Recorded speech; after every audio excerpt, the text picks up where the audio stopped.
Assalamu alaikum. I am Anas bin Alam, first year medical student, Chittagong মহাশিশু hospital medical college. আজকে আমাদের ভিডিওর topic হলো রেসপিরেটরি কার্ড আইটেম 4 এন্ড এর মধ্যে ইনক্লুড আছে regulation of respiration, nervous regulation of respiration, chemical regulation of respiration and exercise with respiration. Okay, তাহলে আমরা রেগুলেশন অফ রেসপিরেশন দিয়ে শুরু করি। ফার্স্টলি আসতেছে রেসপিরেটরি সেন্টার কি। The area in the brainstem that is concerned with regulation of respiration is respiratory center. তাহলে এটা হলো কি রেসপিরেটরি সেন্টার, তাহলে এটা একটা এরিয়া। এটা কোথায় আছে? ব্রেন স্টেমে আছে, মানে ব্রেনের মধ্যে আছে। এটা কিসের সাথে রিলেটেড? এটা হলো রেগুলেশন অফ রেসপিরেশনের সাথে রিলেটেড। তাহলে the area in the brain stem that is concern with regulation of respiration is regulatory centre. এটা কোথায় আছে? লোকেশন হলো bilaterally in the middle of longata and pons in the brainstem. তাহলে কোথায়? দুইটা জায়গায়, bilaterally মানে দুই পাশে একসাথে নামবে। ওকে, bilaterally কোথায় আছে? medulla oblongata and pons, medulla oblongata and pons এই দুইটা কোথায়? ব্রেইনস্টেমের মধ্যে আছে। ওকে, এখন আসতেছে গ্রুপস। রেসপিরেটরি গ্রুপ আছে কয়টা? তিনটা।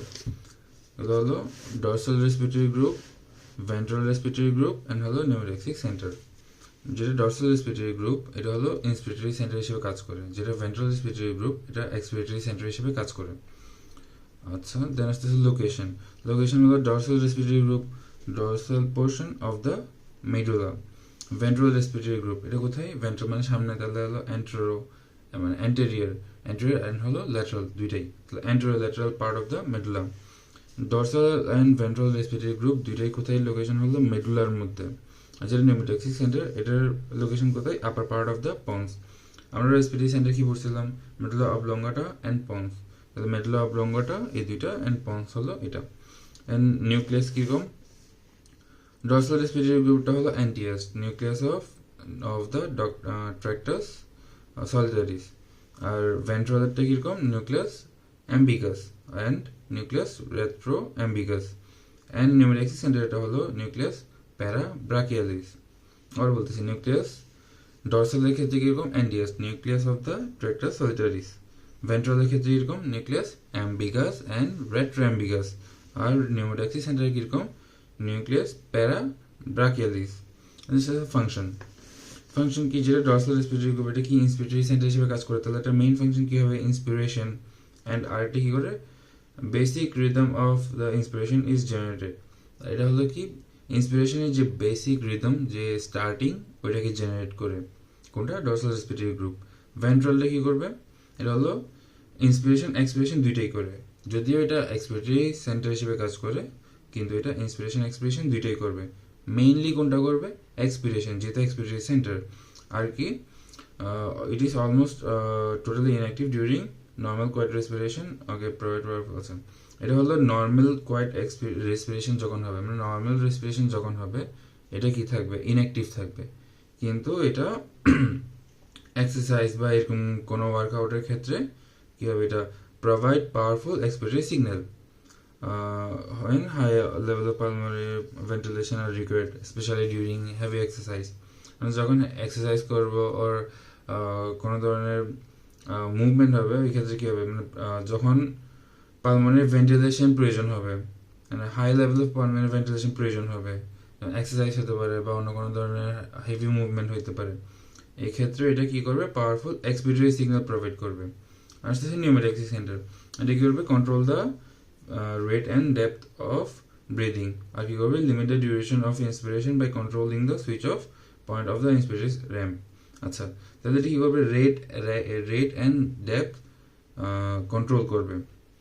আর হলো ইন্সপিরেশনের টাইমটা লিমিট করবে, ডিউরেশনটা লিমিট করবে।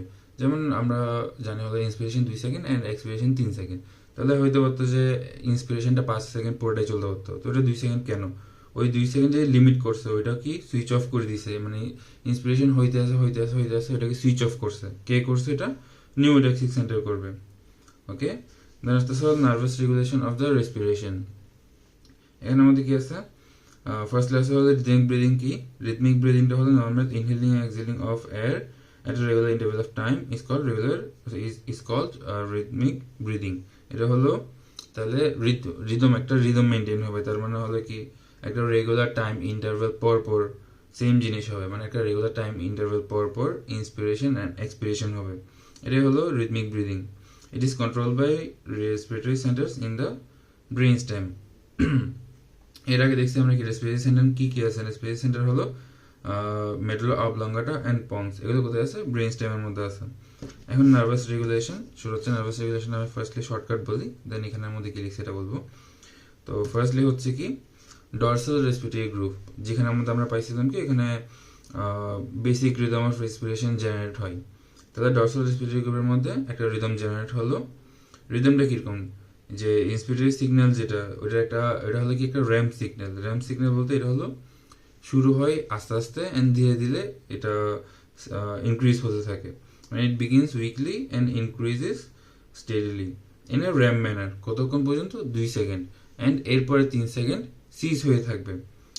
আবার বলতেছি, এটা ইন্সপিরেটরি সিগন্যালটা একটা র্যাম্প সিগন্যাল। র্যাম্প সিগন্যাল বলতে এটা শুরু হয় স্লোলি, না আস্তে বা উইকলি, অ্যান্ড ইনক্রিজেস স্টেডিলি, মানে ধীরে ধীরে এটা বাড়তে থাকবে। এটা একটা র্যাম্প ম্যানার, এটাকে র্যাম্প ম্যানার বলে। অ্যান্ড এটা হলো কতক্ষণ? 2 সেকেন্ড, মানে যতক্ষণ ইন্সপিরেশন হচ্ছে।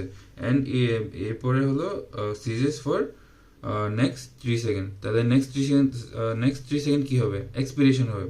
তাহলে এটা এক্সপিরেশন টাইমে হলো সিজ হয়ে থাকবে।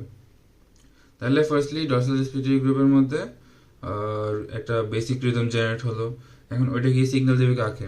ওটা সিগন্যাল ট্রান্সমিট করবে হলো যেটা প্রাইমারি ইন্সপিরেটরি মাসেল আছে ডায়াফ্রাম, অ্যান্ড হলো external intercostal muscle, intercostal muscle. Okay, diaphragm and intercostal মাসেলের মধ্যে সিগন্যাল ট্রান্সমিট করবে কি দিয়ে? ডায়াফ্রামে নিয়ে যাবো ফ্রেনিক নার্ভ দিয়ে, ইন্টারকোস্টাল মাসেলে নিয়ে যাবো ইন্টারকোস্টাল নার্ভ দিয়ে। দেন ওইখানের মধ্যে কি হবে? কন্ট্রাকশন হবে। তাহলে ডায়াফ্রাম আর ইন্টারকোস্টাল মাসেল কন্ট্রাক্ট করবে। কন্ট্রাক্ট যদি করে তাহলে ডায়াফ্রাম নিচে নামবে, ইন্টারকোস্টাল মাসেলগুলো কি রিবকেজকে উপরে তুলবে। তাহলে লাং এক্সপ্যান্ড করবে অ্যান্ড ইন্সপিরেশন হবে। এখন যে ইন্সপিরেশন হলো, ওই যে 2 সেকেন্ড বলছিলাম, যে 2 সেকেন্ড এটা কি হলো? ইন্সপিরেটরি সিগন্যালটা র্যাম্প ম্যানারে 2 সেকেন্ড ছিল, এরপর 3 সেকেন্ড সিজ হয়েছিল। এই যে 2 সেকেন্ড কি হলো? ইন্সপিরেশন। কেমনে হলো এটা বললাম। এখন হলো ওই যে পরে 3 সেকেন্ড যে এক্সপিরেশন হবে ওইটা কেমনে হচ্ছে? এটা হলো নিউমোট্যাক্সিক সেন্টার কি করে? এখানে বলছিলাম নিউমোট্যাক্সিক সেন্টারটা সুইচ অফ পয়েন্টকে কি করে কন্ট্রোল করে। তাহলে এইভাবে হলো এটা limit the duration of inspiration. তো এটা কি করছে? নিউমোট্যাক্সিক সেন্টারটা কি করবে? একটা ইনহিবিটরি ইম্পালস দিবে। কোথায়? ডরসাল রেসপিরেটরি গ্রুপের মধ্যে। তাহলে ডরসাল রেসপিরেটরি গ্রুপ যে আগে সিগন্যাল দিচ্ছিল কি একটা বেসিক রিদম জেনারেট করতেছিল, ওইটা এখন জেনারেট করবে না। তাহলে এটাকে সুইচ অফ করলো। কি ইন্সপিরেটরি র্যাম্পকে। At the same time, stress receptor of the lung transmit inhibitory impulse to the dorsal respiratory group. আচ্ছা, লাং যে এক্সপ্যান্ড হলো, তো এখন এটা স্ট্রেচ হইলো না। এখন যে লাংয়ের মধ্যে স্ট্রেচ রিসেপ্টর আছে, এগুলো কি করবে? এখন একটা ইনহিবিটরি ইম্পালস পাঠাবে। কোথার মধ্যে? ডরসাল রেসপিরেটরি গ্রুপের মধ্যে, কারণ ওইটাই তো ইন্সপিরেশনকে কন্ট্রোল করে বা ইন্সপিরেশনকে রেগুলেট করে। তো ওখানে পাঠালো। দেন হলো এটা কি দিয়ে পাঠাবে? এটা হলো ভেগাস নার্ভ দিয়ে পাঠাবে ইনহিবিটরি ইম্পালস। তাহলে এটা আর এক্সপ্যান্ড হতে পারতেছে না, ইনহিবিট হয়ে গেল। দেন হলো as a result dorsal respiratory group সিজেস is activity and expiration takes place.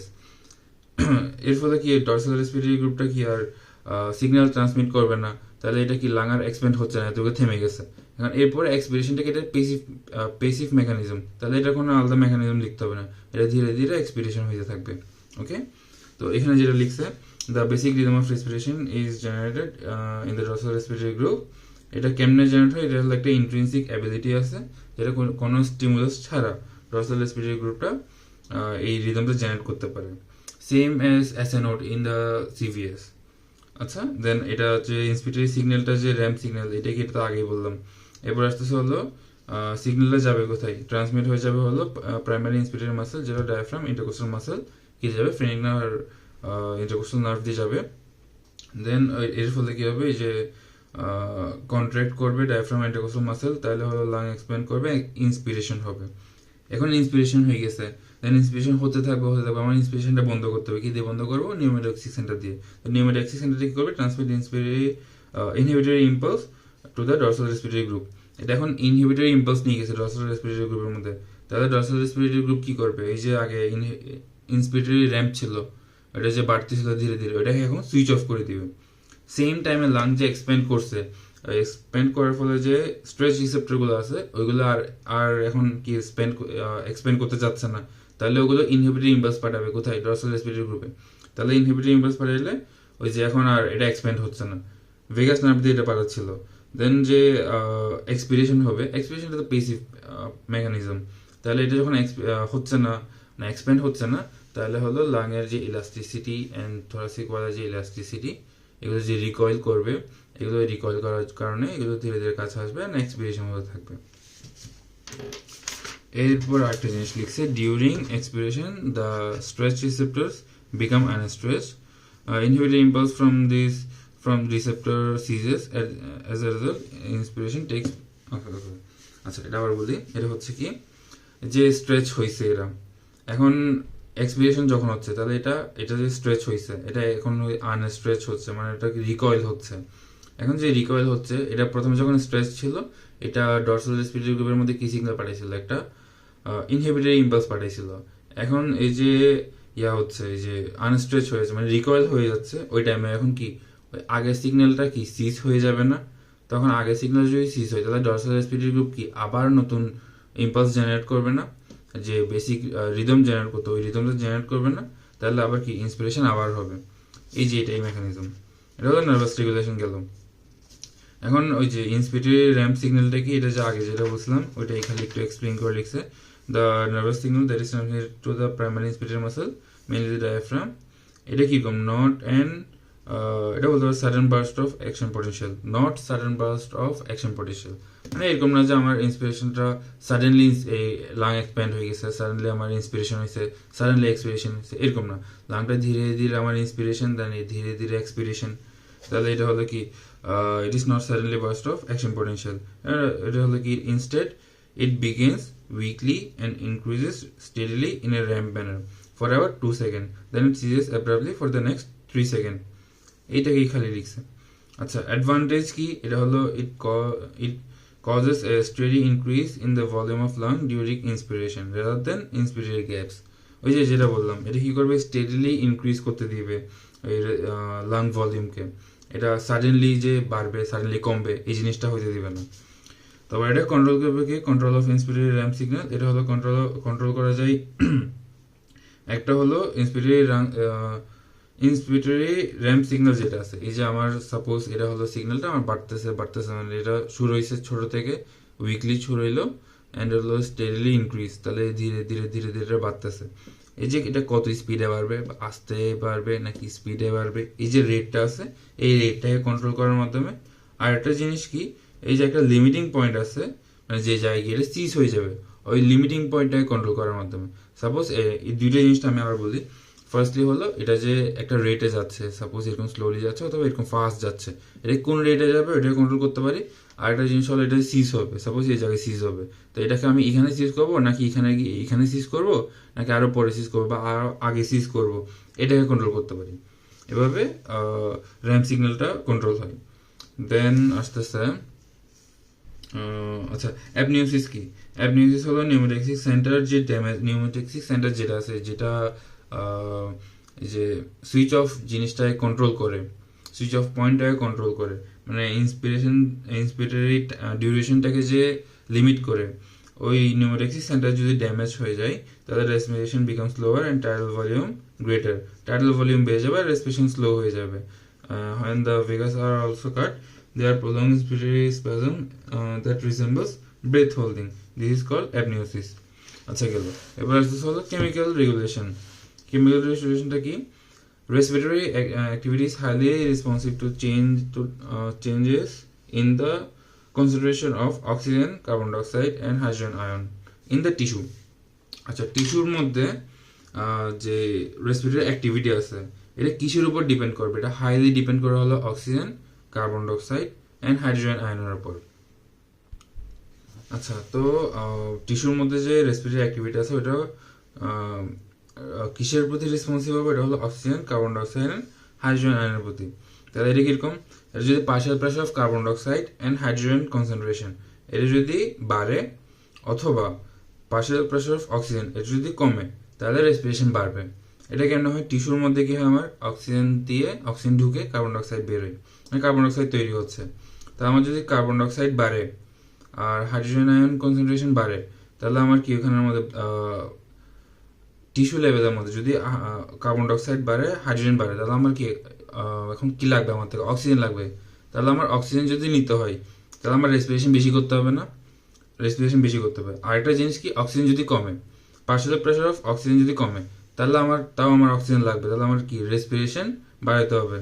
তাহলে এই দুই ক্ষেত্রে রেসপিরেশন বাড়ে। অ্যান্ড চেঞ্জেস ইন দ্য, আচ্ছা ঠিক আছে, অপোজিট, এটা জাস্ট বলতে পারলো যদি এটা অপোজিটে কি হয়, রেসপিরেশনটা কমে, এটাই বলছে।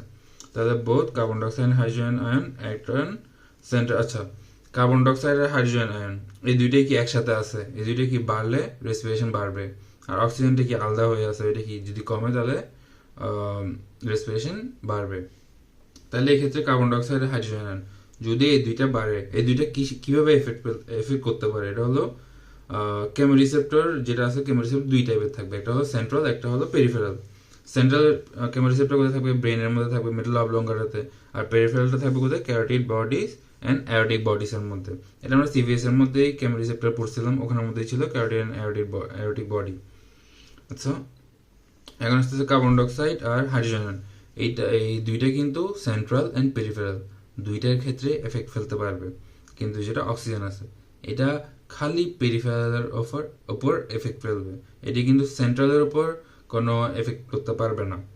কিভাবে এটা আসি এখন আসতেছে partial pressure of carbon dioxide এফেক্টটা কি, এটা সেন্ট্রাল, এটা হলো আমি বুঝেছি সেন্ট্রাল, এটা পেরিফেরাল, সি দিয়ে সেন্ট্রাল বুঝেছি এটা। আচ্ছা, যদি partial pressure of carbon dioxide বাড়ে তাহলে কি হবে, carbon dioxide bind with water in CSF to form carbonic acid. CSF এর মধ্যে সেরেব্রোস্পাইনাল ফ্লুইডের মধ্যে কি হবে, কার্বন ডাইঅক্সাইড ওয়াটারের সাথে বাইন্ড করে কার্বনিক অ্যাসিড তৈরি করবে। কার্বনিক অ্যাসিড যদি বাড়ে তাহলে হলো আমার কি হাইড্রোজেন আর কার্বনিক অ্যাসিড কি হাইড্রোজেন আর বাইকার্বনেট ডিসপার্স হয়ে যাবে, ডিসোসিয়েট হয়ে যাবে। তো আমার কার্বনিক অ্যাসিড বাড়া মানে কি, হাইড্রোজেন আয়ন বাড়া, হাইড্রোজেন আয়ন বাড়া মানে কি আমার পিএইচ কমা। আচ্ছা, হাইড্রোজেন আয়ন বাড়লো, হাইড্রোজেন আয়ন যদি বাড়ে সেটা কি করবে, স্টিমুলেট মেডুলারি কেমোরিসেপ্টর, যেটা হলো রেসপিরেটরি সেন্টারকে স্টিমুলেট করবে। মানে হাইড্রোজেন আয়ন যদি বাড়ে সেটা রেসপিরেটরি সেন্টারকে স্টিমুলেট করবে, তাহলে আমার রেসপিরেশন বাড়বে। আর এটা পেরিফেরাল কেমোরিসেপ্টরের ক্ষেত্রে কি হবে, যদি আমার পার্শিয়াল প্রেসার কার্বন ডাইঅক্সাইড বাড়ে, কোন জায়গায়, এটা ক্যারোটিড অ্যান্ড অ্যারোটিক বডিসের মধ্যে, তাহলে কি সিগন্যাল যাবে কোথায়, মেডুলা অবলঙ্গাটাতে যাবে। কি দিয়ে যাবে, একটা হলো গ্লোসোফেরেঞ্জিয়াল নার্ভ, আরটা হলো ভেগাস নার্ভ। এটার হলো কি আমার আচ্ছা, ক্যারোটিড থেকে যাই হলো গ্লোসোফেরেঞ্জিয়াল দিয়ে, আর অ্যারোটিক বডি থেকে যাই হলো ভেগাস নার্ভ দিয়ে, গিয়ে রেসপিরেটরি সেন্টারকে স্টিমুলেট করবে, তাহলে আমার আবার রেসপিরেশন বাড়বে।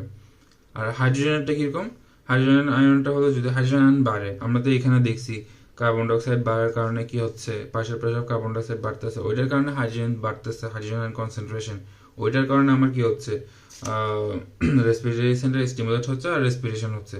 এখানে তো হাইড্রোজেন ডিরেক্ট করতে পারবে, তাদের রেসপিরেটরি সেন্টারকে স্টিমুলেট করে রেসপিরেশন বাড়াতে পারবে। তাহলে এটা কি, হাইড্রোজেন কনসেন্ট্রেশন বাড়লো সিএসএফ এর মধ্যে, তাহলে directly stimulate the medullary chemoreceptor, তাহলে আমার ডিরেক্টলি কি হলো, রেসপিরেশন বাড়লো। পেরিফেরালে কি হবে, হাইড্রোজেন কনসেন্ট্রেশন ব্লাডের মধ্যে বাড়লো, যেটা পেরিফেরাল কেমোরিসেপ্টরকে স্টিমুলেট করবে। পেরিফেরাল কেমোরিসেপ্টর কি করবে, সিগন্যাল পাঠাবে কি দিয়ে, ভেগাস আর গ্লোসোফেরেঞ্জিয়াল দিয়ে। কোথায় পাঠাবে, রেসপিরেটরি সেন্টারে পাঠাবে, রেসপিরেটরি সেন্টার স্টিমুলেট হবে, তাহলে কি হবে, আবার রেসপিরেশন বাড়বে। আর অক্সিজেনের ক্ষেত্রে কি হয়, অক্সিজেনের ক্ষেত্রে যদি কমে তখন হবে এটা। অক্সিজেনের ক্ষেত্রে কি, যদি পার্শিয়াল প্রেসার অফ অক্সিজেন কমে তাহলে পেরিফেরাল কেমোরিসেপ্টর কি হবে, অ্যাক্টিভেট হবে, তো ওইটা সিগন্যাল পাঠাবে কোথায়, মেডুলাতে, ভেগাস আর গ্লোসোফেরেঞ্জিয়াল দিয়ে, তাহলে রেসপিরেটরি সেন্টারটা কি স্টিমুলেট হবে অ্যান্ড রেসপিরেশন বাড়বে। এটা কোথায়, পেরিফেরালের ক্ষেত্রে। অ্যান্ড সেন্ট্রালের ক্ষেত্রে কি হয়, সেন্ট্রালের ক্ষেত্রে অক্সিজেনের কোনো এফেক্ট থাকে না, oxygen do not have a significant direct effect on respiratory centre of the brain to control respiration. Okay, গেল। মেইন কথা হলো কি, কার্বন ডাইঅক্সাইড আর হাইড্রোজেন যদি বাড়ে তাহলে হলো আমার বাড়বে, রেসপিরেশন বাড়বে, আর যদি অক্সিজেন কমে তাহলে আমার রেসপিরেশন বাড়বে। আচ্ছা, এরপরে এখানের মধ্যে আসতেছে হলো আচ্ছা আরেকটা টপিক আছে হলো হেরিনব্রেয়ার রিফ্লেক্স। এটা কি, the rate and depth of respiration is controlled by reflex which is initiated from the stretch receptors of the lung to the respiratory center through the vagus nerve called Herenbrewer reflex. আচ্ছা, হেরেনব্রেয়ার রিফ্লেক্সটা কি, এটা বলি। এটা হলো একটা reflex, যেটা control করে কাকে, rate and depth of respiration. Rate and depth আমরা কোথায় পড়ছিলাম, এটা কোথায় কন্ট্রোল হয়, এটা নিউমোট্যাক্সিক সেন্টারের মধ্যে কন্ট্রোল হয়। তাহলে হেরেনবার্গ রিফ্লেক্সটা কিছুটা নিউমোট্যাক্সিক সেন্টারের সাথে রিলেটেড। ওকে, আচ্ছা, হেরেনবার্গ রিফ্লেক্স এটা একটা রিফ্লেক্স যেটা দিয়ে কি কন্ট্রোল হয়, rate and depth of respiration. এটা কোথায় থাকে, কোথায় ইনিশিয়েট করে, stretch receptor of the lung এর মধ্যে। আর এটা কোথায় যাবে, রেসপিরেটরি সেন্টারের মধ্যে যাবে। কি দিয়ে যাবে, ভেগাস নার্ভ দিয়ে যাবে। ওকে, দেন আসতেছে এটা কয় টাইপের, এটা হলো দুই টাইপের থাকে। একটা হলো হেরেনবার্গ ইনফ্লেশন রিফ্লেক্স, আর একটা হলো হেরেনবার্গ ডিফ্লেশন রিফ্লেক্স। যেটা ইনফ্লেশন সেটা হেল্প করবে হলো, সেটা ওয়ার্ক করবে হলো এক্সপিরেশনের ক্ষেত্রে, আর যেটা ডিফ্লেশন সেটা ওয়ার্ক করবে হলো ইন্সপিরেশনের ক্ষেত্রে। দেখো, এটা হলো হেরেনবার্গ ইনফ্লেশন রিফ্লেক্সটা বলি, when the lung become overstretched during inspiration. আচ্ছা, ইন্সপিরেশনে যখন লাং ওভারস্ট্রেচড হয়ে যাবে তখন হলো এটা কি সিগন্যাল পাঠাবে মিডল অফ লঙ্গাটাতে। মিডল অফ লঙ্গাটা কি করবে, এটা সুইচ অফ করবে, সুইচ অফ হয়ে যাবে, মানে অ্যাক্টিভিটিটা সিজ হয়ে যাবে। ইন্সপিরেটরি র্যাম্প যেটা ছিল এটা সিজ হয়ে যাবে। তাহলে কি হবে, এক্সপিরেশন শুরু হবে, যেটা আমরা এখানের মধ্যে নার্ভাস স্টিমুলেশনের মধ্যে পড়ে আসছিলাম, এই লাস্টের দিকের পার্টটা, এই যে এক্সপিরেশন টেক্স প্লেস 7 নাম্বারটা, এই যে এখানের মধ্যে এক্সপিরেশন টেক্স প্লেস 7 নাম্বার যেটা বলছিলাম, এই সেম জিনিসটা এখানের মধ্যে বলছে। এটা হলো কি inflation reflex.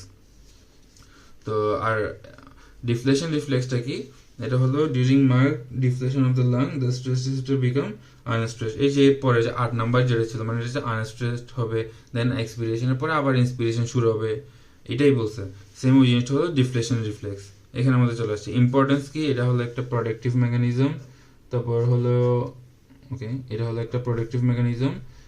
It helps maintain the tidal volume within certain range. আর হলো ওভার ডিস্টেনশন প্রিভেন্ট করে। তাদের প্রোটেক্টিভ মেকানিজম কি প্রোটেক্ট করে, এটা হলো ওভার ডিস্টেনশন হওয়া থেকে লাংকে প্রিভেন্ট করে, আর হলো এটা কি টাইডাল ভলিউমটা মেনটেন করে। ঠিক আছে, দেন আসতেছে হলো এখানের মধ্যে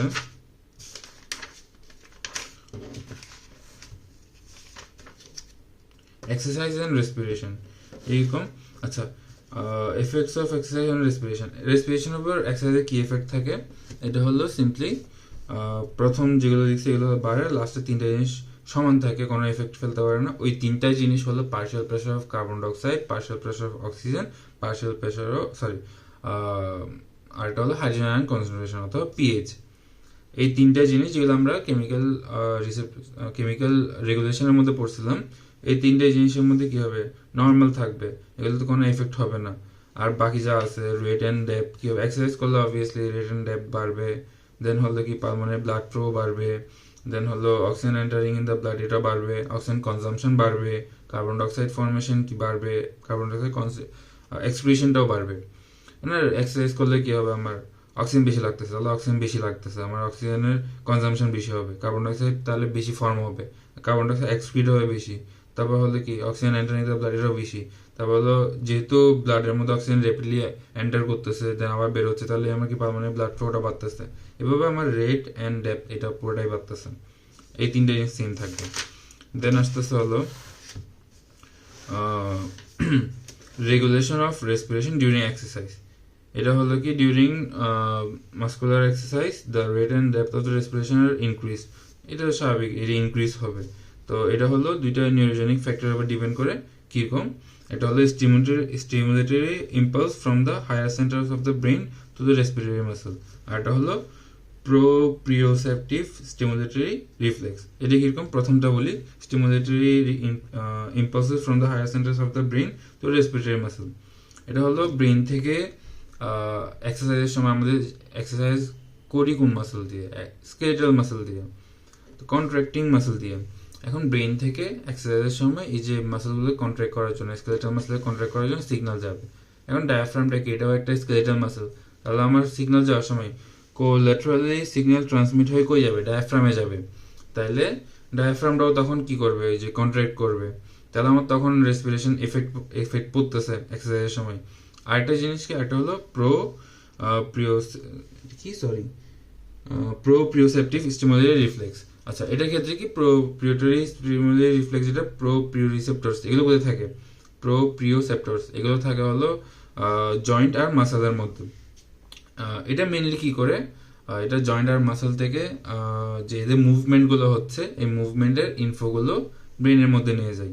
তাহলে হলো during exercise the body movement specially movement of the arm and legs এগুলো কি করে ইনক্রিজ পালমোনারি ভেন্টিলেশন কেমনে করে এটা হলো by exciting joint and muscle proprioceptors that then transmit auxiliary impulse to the respiratory center আচ্ছা আবার বলতেছি এটা কি হচ্ছে এটা একটু বুঝিয়ে বলি এটা হলো মাসল আর জয়েন্টের মধ্যে প্রোপ্রিওসেপ্টরস থাকবে ওই যে প্রোপ্রিওসেপ্টরস এর কাজ কি যখন মাসল বা জয়েন্ট মুভমেন্ট করবে তখন এই মুভমেন্টের ইনফোগুলো ব্রেনের মধ্যে নিয়ে যাওয়া এখন আমরা এক্সারসাইজের সময় বডি মুভ করতেছে মুভমেন্ট হচ্ছে তো মুভমেন্ট কোথায় বেশি হচ্ছে হাত আর পায়ের মধ্যে মুভমেন্ট বেশি হচ্ছে এই মুভমেন্টের কারণে প্রোপ্রিওসেপ্টরগুলো ইম্পালস পাচ্ছে এই ইম্পালসগুলো ব্রেনে নিয়ে যাচ্ছে নেওয়ার কারণে ব্রেনের মধ্যে রেসপিরেটরি সেন্টার স্টিমুলেট হচ্ছে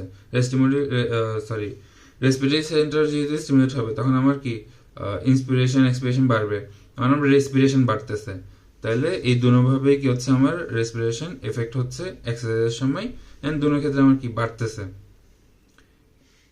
এটাই হলো আজকের ভিডিওর লাস্ট টপিক ছিল তাহলে আমাদের হইলো কি এখানের মধ্যে ফার্স্টলি এখানে আচ্ছা এক্সারসাইজ এন্ড রেসপিরেশন শেষ আমাদের দেন এখানের মধ্যে আসতেছে কেমিক্যাল রেগুলেশন অফ রেসপিরেশন শেষ নার্ভাস রেগুলেশন অফ রেসপিরেশন শেষ আর হলো রেগুলেশন অফ রেসপিরেশন শেষ